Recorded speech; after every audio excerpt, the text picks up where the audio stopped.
It's the moment all of you guys have been waiting for. It's the December Community Redraw, where you find out if your submissions have actually been redrawn or added to the story.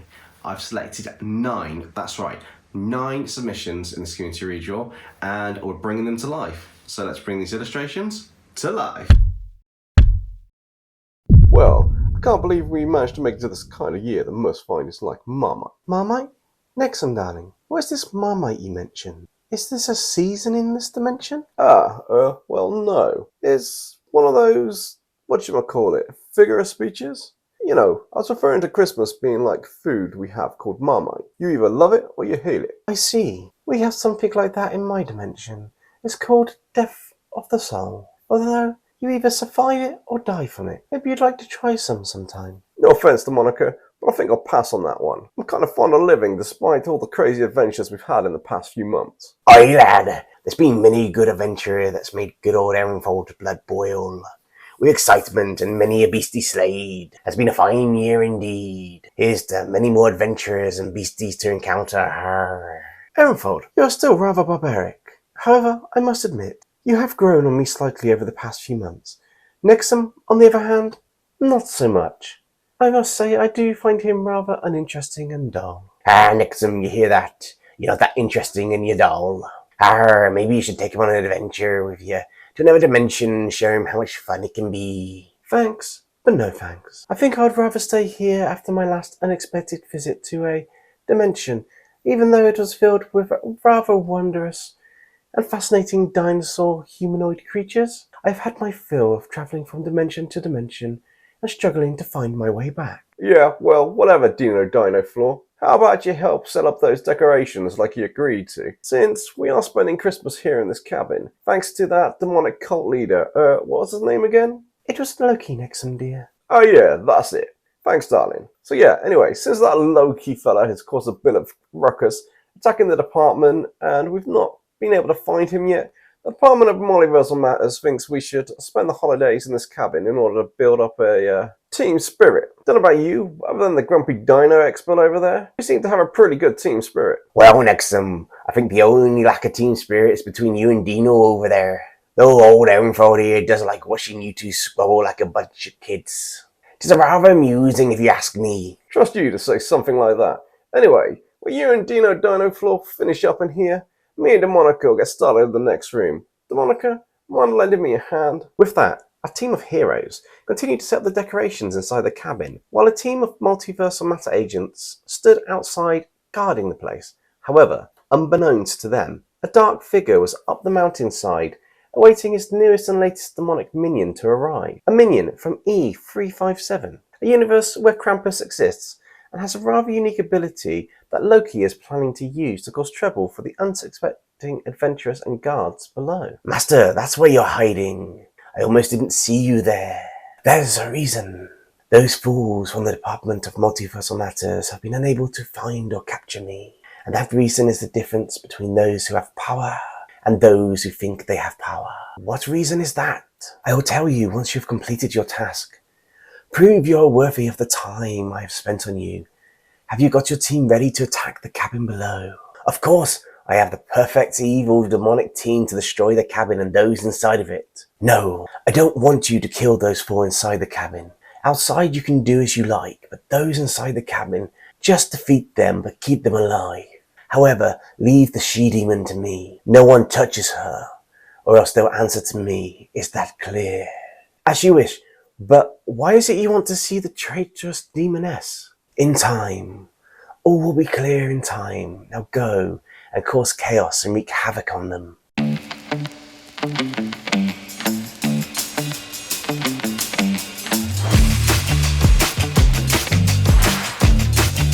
With that, Loki watched as Krampus opened his sack and got out an image of each of the chosen team members. He cast a spell, and within a matter of minutes the images began to glow. As the members' photos came to life and a completely evil version created by Krampus appeared in front of Loki, a smile seemed to form on Loki's face.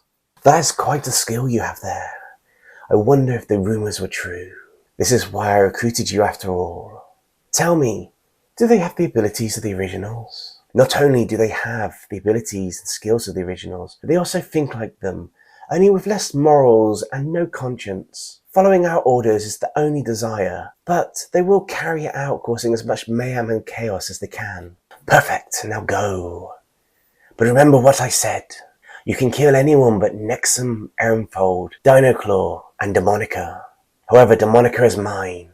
No one is to touch her, or you will face my wrath. With that, Krampus and his team made their way down the mountainside. It wasn't long before they were down near the cabin. With the guards in sight, like a group of experts, Krampus and his team took out the guards with speed and precision, making the slightest sound so as not to alert anyone inside the cabin. Meanwhile, inside the cabin, Nexum and Demonica were setting up the decorations in the hallway. Demonica could sense the presence of a demonic energy nearby, somewhere outside the cabin, but it was quite faint. She wasn't sure, but she felt a familiar energy. She had thought that it was Loki, but it was too faint to be that of the former cult master, or too faint to be anywhere near where they were. As she was unsure, Demonica thought nothing of it and continued to help set up the decorations in the cabin. Hey, Demonica, how about you come over here and help me with a little Christmas tradition? What tradition is that? Well, you see, the small flat thingamabob in my hand above you. It's called mistletoe. And when you stood under it with someone, it's a tradition to give them a kiss. Seeing how my hand's above the both of us, what'd you say? Well, if it's tradition, I guess we should. As Demonica and Nexum drew close for a kiss under the mistletoe, there was a loud crashing sound. The side of the cabin had been destroyed, and standing in front of them were the first members of the team sent to cause havoc. What the heck? Who are you guys? And what the hell's going on here?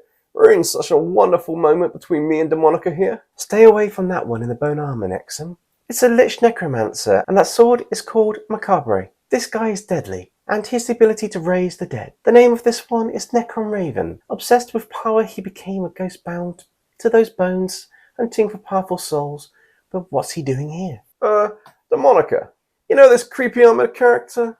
Did you say this fella can raise the dead or whatnot?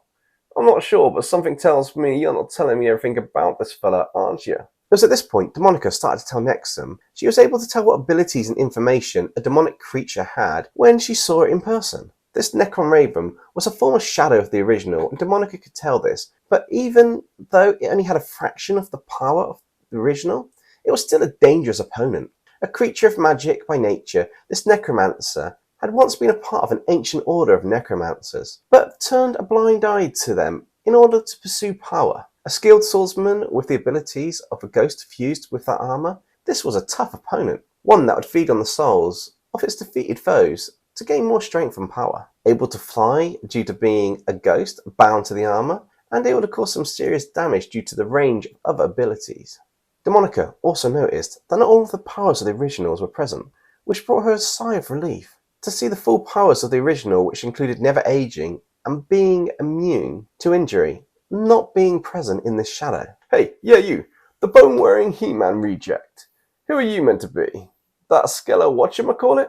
Nexum dear, even though you're able to handle yourself, and this is a shadow of the original, it is far from weak. Not to mention, there's more than one of these shadows around here now. Just look behind Necron Raven, and you should be able to see something shining. Say what? Oh, hey yeah, shiny.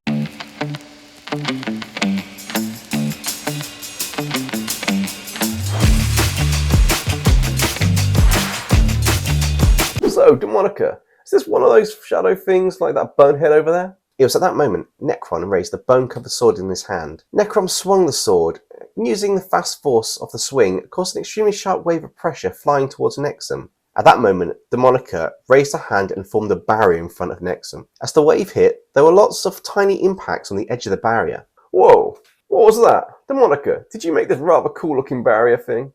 But also, what was with that wave when it hit? Yes, that barrier was me, and that wave was full of tiny bone shards being sent at you at high speed. Perhaps calling him a bonehead was not your best idea? You have a point. Anyway, what's with that shadow creature behind that Necron fella? I'm definitely interested in what that fella's made of. This one is called Omenstar Cyberstorm Dragon, and it is something you might like. It's a machine. Well, the original is a machine, but this shadow has demonic energy, so I can tell a little about it. This one is a death weapon, based on a dragon, as you can tell, with its metallic armor and elemental attacks from its eyes and its mouth. This one-winged creature is able to launch devastating attacks. It can cause illusions and also teleport short distances. This one will be troublesome to deal with. A dragon, you say? Shame Ehrenfold's not with us right now. He'd love to see and fight that dragon mech. Mr. Cyber, whatchamacallit? I wonder what Ehrenfold and Dino, what's his name, are up to. It's not like you want to hear the sound of, the chaos over here. It was at that point the Omenstar Storm Dragon opened its mouth and was preparing to attack, ready to fire a lightning type of energy blast at Nexum and Demonica. Demonica raised her hand, reinforcing the barrier she had made, in order to stop this attack from causing any harm to Nexum. Seeing this, Nexum also raised his arm and hit the interdimensional device he was wearing. A flash of light blinded the room for a second, and a mech armor had appeared out of a small pocket dimension. Without any hesitation, he wore the armor and was ready to fight. Luckily, Nexum was able to get into his mech armor just in time, as the Omenstar Cyber Storm Dragon disappeared from in front of Demonica and Nexum, and suddenly appeared inside the barrier behind Nexum as it fired its attack. This took Demonica by surprise. She knew it could teleport, but she wasn't aware it was advanced enough to break through the barrier she had placed just in case it tried to. These two were proving to be more than a handful. The only blessing was that Nexum's mech arm was able to withstand the attack with minimal damage, even though he was sent flying into the barrier Demonica had created, stopping him with a heavy impact. What was that? Hey, Demonica, is that your barrier I just hit? Sorry about that, but how come that dragon mech was behind us? I mean, you said it could teleport a short distance, but that's more than a short distance in my book. Kind of reminds me of that time I made a mech armor based on that Gyno Sphinx from that Dungeons & Dragons universe. Though that one could teleport about 20 meters or so. This fella seemed to travel more than that. I guess we can't take these guys lightly. But what's up with old Ehrenfold? Usually he's hearing him out of moments at the sound of a good battle breaking out.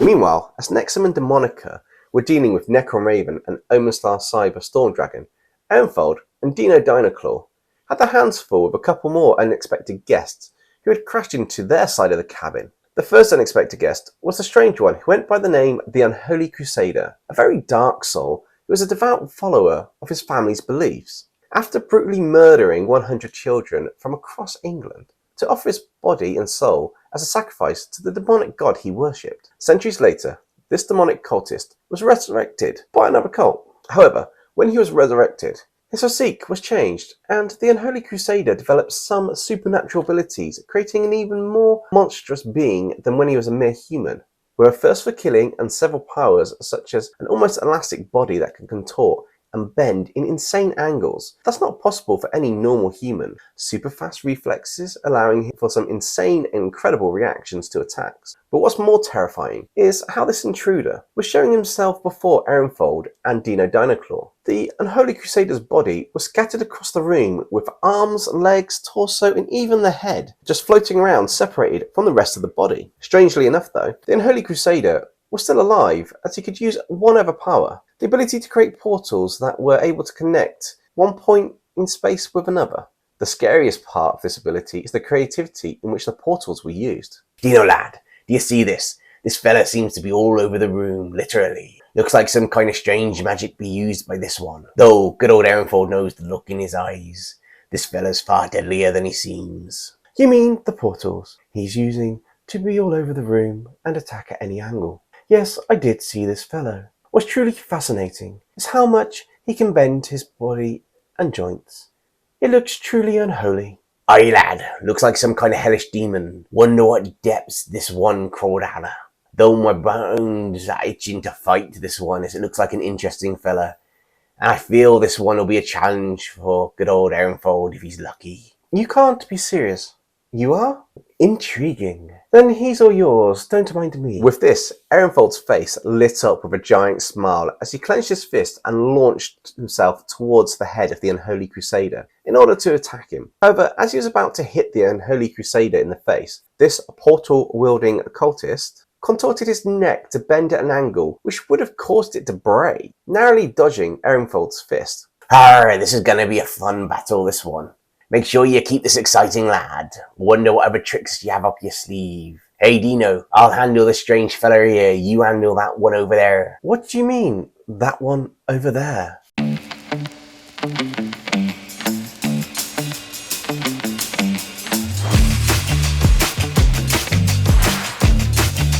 Well, that fella there in the shadows. If you look closely, you can see the orange of his eyes watching what's going on. Looks like he don't feel the cold being close to the hole this one ear made in the wall.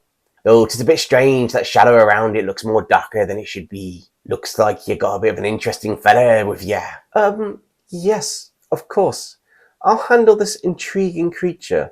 Not sure what you want me to do, but I shall do my best. Don't you have that dino claw now, dino claw?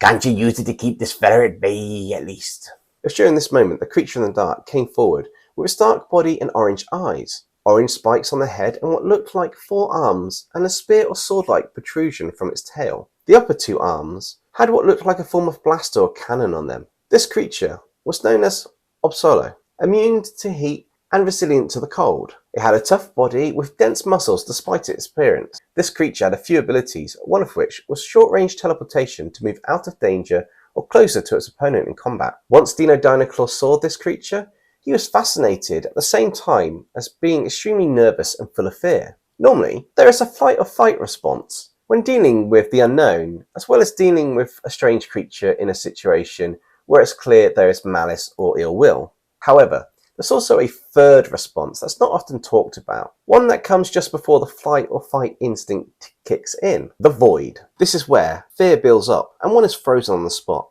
unable to decide what to do until the instant something happens, pretty much the last possible minute. It was this void response that had filled Dino Dinoclaw and left him stood there watching to see what would happen next. Before he knew it, in the next moment, the 2 blast-like cannons pointed at Dino Dinoclaw and began to charge up. The one on the right filled up with a blue type of light energy, while the one on the left started to form what looked like shards of some form of material. They looked sharp. While they formed, they seemed to be floating within the cannon. Dino Dinoclaw looked on as the light got brighter. All of a sudden, the light was blasted towards him, and as if by instinct, Dino Dinoclaw raised up his arm that had become, well, a dino claw to cover his eyes. His sleeve was burned away, but it seemed that the rest of him was intact. And he wasn't hurt by this blast. The tough skin he had gained from the DNA experiment while he was in another dimension was tough and resilient enough to block the blast. As he lowered his arm, he jumped to the side without thinking. His opponent had fired the shards at him, taking advantage of the Dinoclaw being in the line of vision between this creature and Dino Dinoclaw himself. It was only a small glimpse, but it was enough of a glance for Dino Dinoclaw to dodge to the side by instinct. Perhaps the dinosaur DNA inside him was the cause of this reflex. However, it was not something Dino Dinoclaw was accustomed to, and as he looked up, the strange dark skinny creature had teleported closer with another blast of light energy, this time more intense than the last, causing a few scorch marks on Dino Dinoclaw's skin. This began to enrage Dino Dinoclaw, and for the first time in his life he felt like fighting, and that he could handle this tough little creature. At the same time, Ehrenfold was having his hands full with the Unholy Crusader, who, at this point, had surrounded our brave warrior with portals and was attacking from random directions, with a fast assault, although not deadly, to wear this seasoned battle junkie down. Despite all the slashes and cuts from the sickle, Ehrenfold was still standing his ground and fighting back, seemingly full of energy despite his injuries. It was in a brief moment of respite that Ehrenfold looked over to see how Dino Dinoclaw was doing. Shocked, but excited to see Dino Dinoclaw was holding his own, Ehrenfold looked back towards his opponent and noticed an attack coming that he decided to do something unpredictable on. He swung a punch into one of the portals, taking the Unholy Crusader by surprise and landing a blow on him, causing him to be sent flying backwards as the portals closed and his body returned to one piece. Ha ha, that's more like it. What you gonna do now then? Hearing this, the Unholy Crusader turned his head and bent his neck at a disturbing angle. A menacing and crazed smile began to form on his face as he raised his fingers and a large portal opened. As it did, a giant metal fist was shown with the word Knuckles across it. Cold for back about you? Well, lad, what form of metal monstrosity have you got for me now?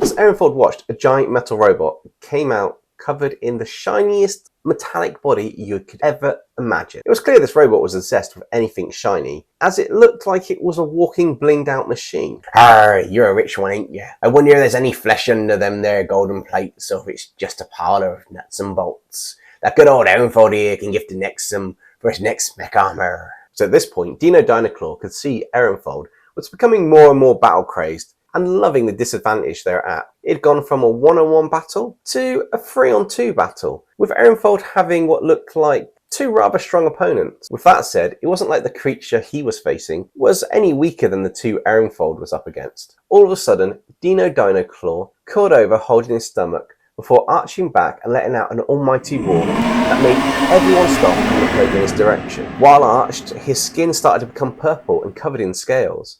His body began to expand in size, and a long purple armoured tail grew out from his lower back. His hat fell to the ground as he began to stand up, and started to look like a giant human dinosaur hybrid that made the dark creature teleport away to a safer distance. Once he had stopped growing in size, the room was silent until... How long have you been keeping this one a secret then, lad? If you could turn into a dinosaur beastie, why didn't you do so earlier? Dino Claw looked over towards Ehrenfold and snarled at him. It was clear he was no longer in a purely stable state of mind. However, despite the super angry look on his face, his eye was fixed on the metal robot that was shining, and for some reason, this irritated Dino Claw.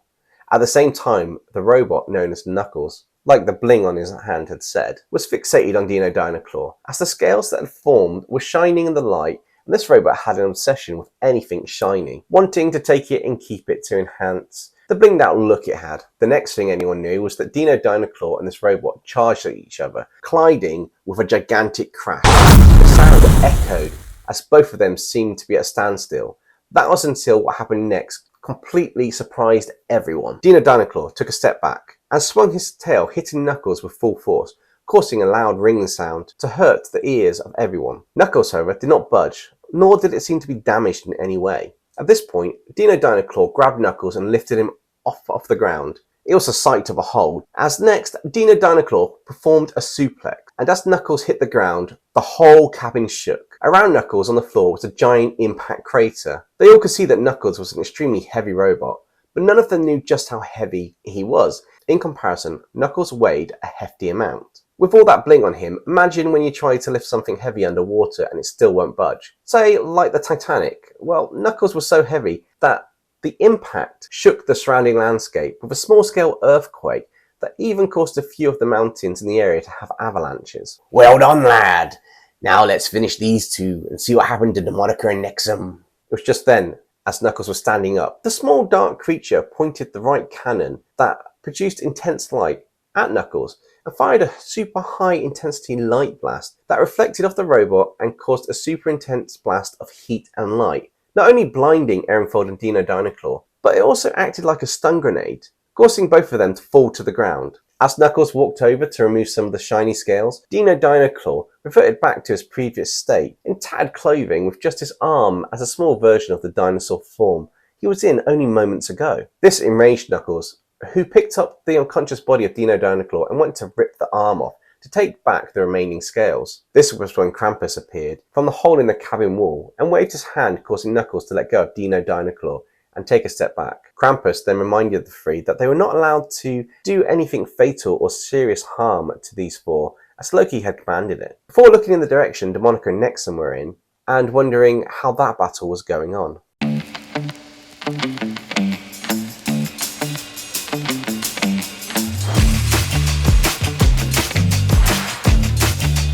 Just interrupting the artwork in this community redraw for a little quick shout out to you guys to say thank you so much for all your support on the channel throughout the last year. It really meant a lot to me.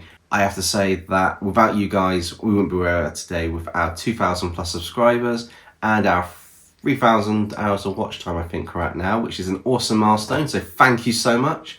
But also the community, you guys are absolutely awesome. You're supportive, you join the live streams, you give feedback and comments, and you help each other out and you help me grow as an artist. So again, I just want to say thank you to everybody.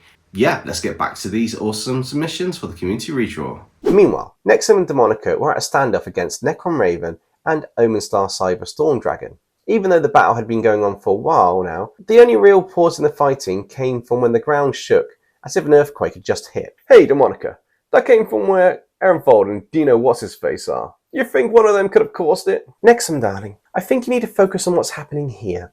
Once we sort this out, we can worry about them later. Well, if that's what you want, maybe it's time we turn the tide and teach these two a lesson. I mean, I've got a crazy idea that might work. Might also blow us up to smithereens, but hey, don't know unless you try, right? Demonica looked at Nexum, slightly worried, and asked what he had planned.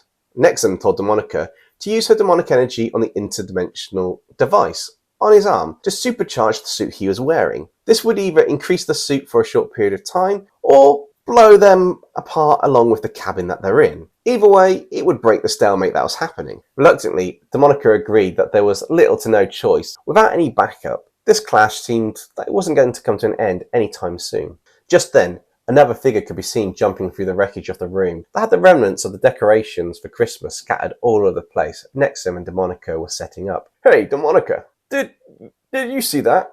That figure that just moved over there. What the hell was that? Moved kind of fast. Bit too fast for my liking. Nexum, darling, did you send a mech armor to another dimension and say it's not your problem? Maybe. Not sure. Who knows? Possibly. It does sound a bit familiar, though. One based on a Guzzlord? Pokemon? Something like that? Why'd you ask? Demonica began to explain to Nexum that this figure was a victim of a bombing and ended up with a cybernetic body. But the thing that is more interesting is a mech armor based on Guzzlord. Well, in fact, this figure was able to defeat the mech armor, but it came at a cost. Her home was completely destroyed and many were killed. While she was recovering, she was informed by Loki, yes, that cult leader. Apparently, he told her that you created this killing machine, and after losing control of it, you sent it to a dimension saying, not my problem. Understandably, she swore revenge. She even got an implant to track anything with a computer system of any kind. Looks like she can track your mech armors if she's near you. Ah, right. Yeah, that was one of my armors that kind of failed. I had to send it to another dimension to save everybody in the dimension I was in. Send it to a random universe. Chances were it was kind of a dead zone universe, but looks like it wasn't. Happened in the early days. I was using the interdimensional doohickey, and it had more times on the fritz than working. Looks like Loki used a part of the truth to turn her to his side. It also seems her name is Titania, her body is tough, and those claws and fangs can cut through most metals like paper. At this point, Demonica was still charging Nexum with her demonic energy when Titania leapt at Nexum and with a single slash tore a section of his armor off as she knocked him over. The damage to the armor made it so the demonic energy being sent to it set off a small explosion that knocked Nexum out cold, leaving Demonica on her own against 3 opponents. That was before she heard a voice behind her and saw there were 4 more, carrying the unconscious bodies of Ehrenfold and Dino Dinoclaw.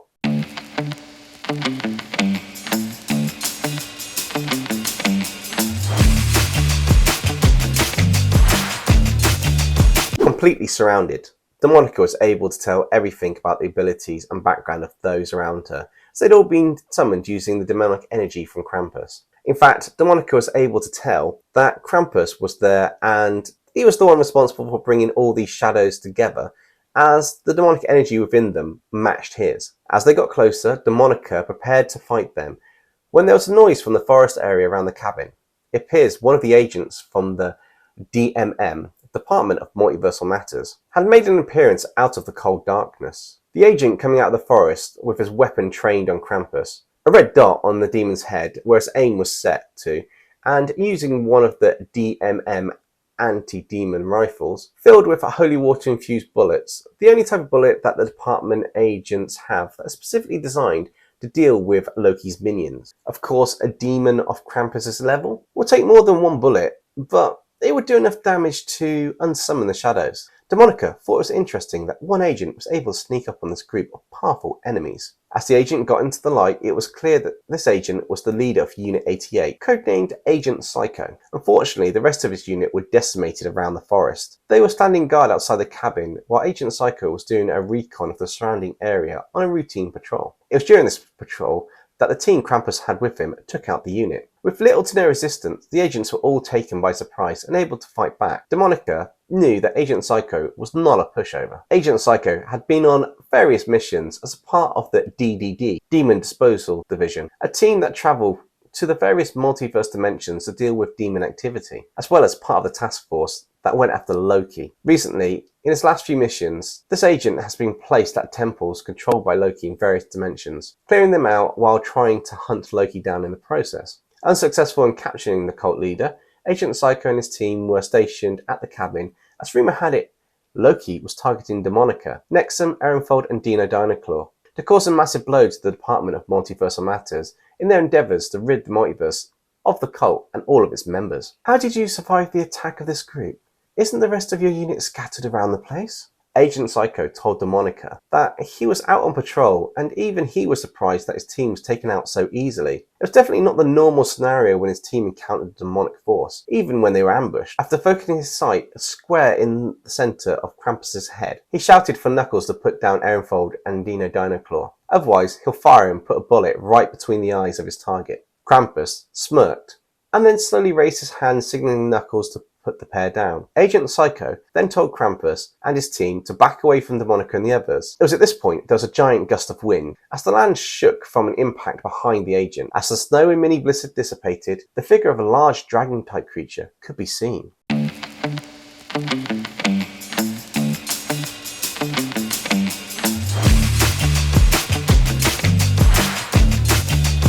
Snow clouds settled, and standing before Agent Psycho, Demonica, and the others was a giant dragon-like creature. Brown and orange in colour, it stood out against the snowy landscape, as well as having a wingspan of at least 400 feet. The eyes were pitch black, and on its neck was a silver necklace-type amulet, with an all-too-familiar logo in the centre of it. Demonica recognised this beast in an instant and knew exactly what it was and what it meant if this beast was here. Agent Psycho pointed his rifle at the creature and was about to fire when all of a sudden the creature's tail came out of nowhere and in an instant sent the agent flying to where Demonica was standing, instantly knocking the agent out. Demonica looked up to see that the beast known as the Gopher Dragon had lowered its head. A figure jumped down off its back, starting to walk towards Demonica and the others. This figure was tall and slender, with a furry neck and a suit with red and gold symbols over it. It's nice to see you again, Demonica.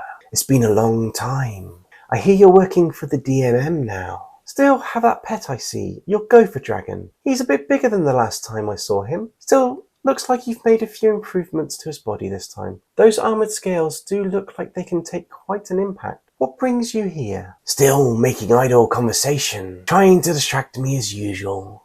You haven't learned that leverage is power, and power is what makes you rule over others and become like a god. Cult Master, what do you want? Surely you have more important things to do than to come here. If you want to kill me and the others, just get it over with. The Department of Multiversal Matters will find you and get you in the end. How about we drop the act, Demonica?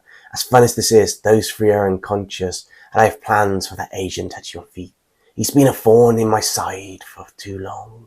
It's time I start making my move against the DMM and having a spy of my own within the Demon Dispersal Division. But in order to make sure my plans go ahead, I'm going to need someone higher up within the ranks to get me more information. Let me guess, I'm the someone you're talking about. I've made it clear I've left the cult and will no longer help you. You may as well kill me now, as I will not betray the Department of Multiversal Matters, especially for the likes of you. Kill you? My sweet Demonica, if I wanted to kill you, I would have done so already. But don't you think it's time to drop the act? Those four are all unconscious. Do you have it? What's the matter, Cult Master? I thought you liked these little games. After all, it was your plan for me to defect to the Department of Multiversal Matters and be a spy for you. How else would you have known about that large-scale attack on your temple a while back?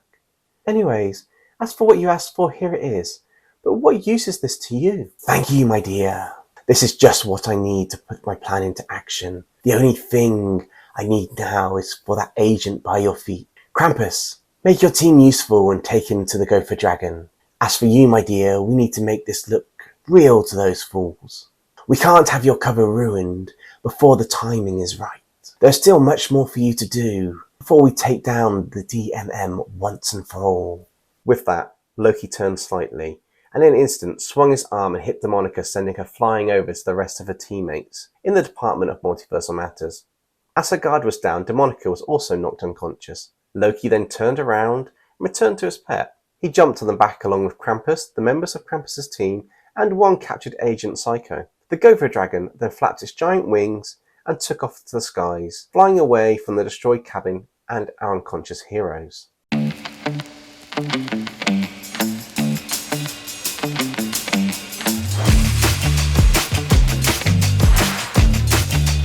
there you have it. That's the last community redraw of the year, and I hope you enjoyed how it came out and the nice little story we put with it. I had a lot of fun doing all 9 of these illustrations. It was more work than I expected, but it was definitely worth it. All the submissions that we received for this month's community redraw were absolutely fantastic. But a shout out to our winners.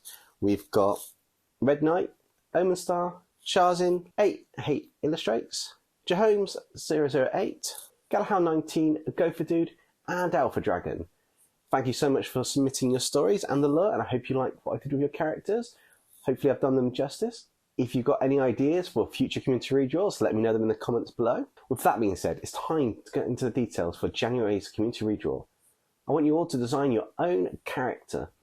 It could be from any genre, any set or anything, but also let us know your favourite Pokemon to go with it. Do a little bit of background about your character, just so that there's a little bit of information about them, and include the character's name. Do a headshot and a body shot. You can send the submissions into the usual details, and they'll be in the description below. Now on for a little announcement. There won't be any video coming out next Monday or Friday, and possibly the following Monday, just because of the bank holidays and family commitments this time of year. However, there will most likely be a live stream next week, so keep an eye out for that. And we're going to hit the ground running in January. We've got a few things coming up, like another booster art challenge and a few videos suggested, as well as possibly a live stream for more hours than usual, but we'll see what happens with that one. Anyway, I want to say thank you to everybody for supporting the channel throughout the year. Wishing you all Merry Christmas, Happy New Year, Happy Holidays, whatever you're celebrating. Stay safe, everybody. Catch you next time.